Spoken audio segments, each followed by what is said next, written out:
ተከዜ የቦታ የደህንነት የትውልድና የኢኮኖሚ ጥያቄ ነው ሲሉ የጎንደር ከተማ አስተዳደር ተቀዳሚ ምክትል ከንቲባ ቻላቸው ዳኘው ገለጹ።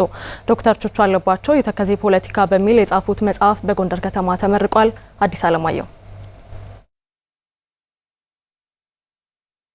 የዶክተር ቹቹ አለባቸው የተከዜ ፖለቲካ መጽሐፍ በጎንደር ከተማ ተመርቋል። በመርሃ ግብሩ ሀሳብ የሰጡት የጎንደር ከተማ አስተዳደር ተቀዳሚ ምክትል ከንቲባ ቻላቸው ዳኘው መጽሐፉ የተከዜን ጂኦፖለቲካ የሚዳስስ ነው ብለዋል። ተከዜ የቦታ የደህንነት የትውልድና የኢኮኖሚ ጥያቄ ስለመሆኑም አንስተዋል። የተከዜ ተፋዘዝ የሚኖሩትን የአማራ ማህበረሰብ ክፍሎች የሚያደርጉት እንቅስቃሴ ተራ የፖለቲካ ውድድር ሳይሆን ከማንነት የትውስታ መጥፋት ለመዳን የሚደረግ የህልውና ጋር የተቆራኘ ፊልም እንደነበረ ሰነዱ በደንብ አድርጎ መጽሐፉ ያስቀምጣል። ተከዜ አንድ የቦታ ጥያቄ ነው፣ በሌላኛው የኃይል ጥያቄ ነው፣ በሌላኛው የደህንነት ጥያቄ ነው። የማዕከላዊ ጎንደር ዞን ዋና አስተዳዳሪ አወቀ አስፈሪ በበኩላቸው ጸሐፊው የአማራ ሕዝብ ማንነትና የወሰን ጥያቄዎች ላይ ደፍሮ ሲታገል የቆየ መሆኑን አስታውሰዋል። መጽሐፉ ለፖለቲካ አመራሮች ግብዓት መሆን የሚችል እንደሆነም አንስተዋል። ቹቹ አለባቸው በጭንቅ ጊዜም የአማራ ሕዝብ የወሰንና የማንነት ጥያቄዎችን ያለምንም ፍርሃት ሲያነሳ የነበረ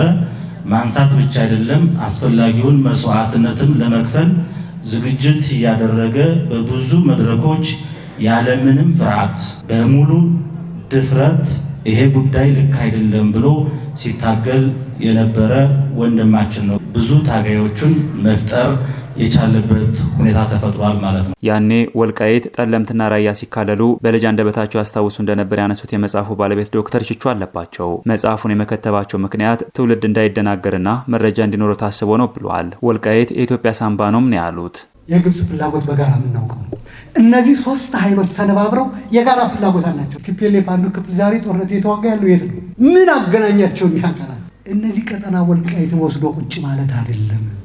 እሳቢያቸው ፍላጎታቸው ሰፊ ነው።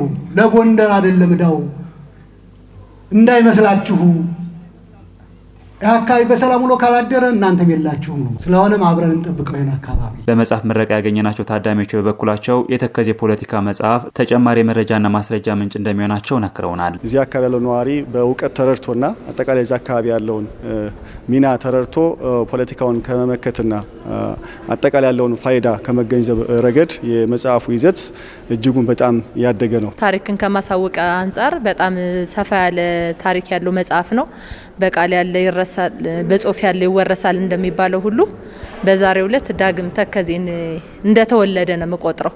ትውልዱ ነቅቶ በትልቅ ደረጃ ምን ማድረግ እንዳለብን አንብበኔም መያዝ ብቻ ሳይሆን ማንበብ እንዳለብን ነቅተን እንድንጠብቅ የደረጃ ላይ እንዳለን ያሳወቀነ መጽሐፍ ነው። በመርሃ ግብሩ ከፍተኛ የሥራ ኃላፊዎች፣ ጥሪ የተደረገላቸው እንግዶችና ተጋባዥ የከተማ ነዋሪዎች ተገኝተዋል።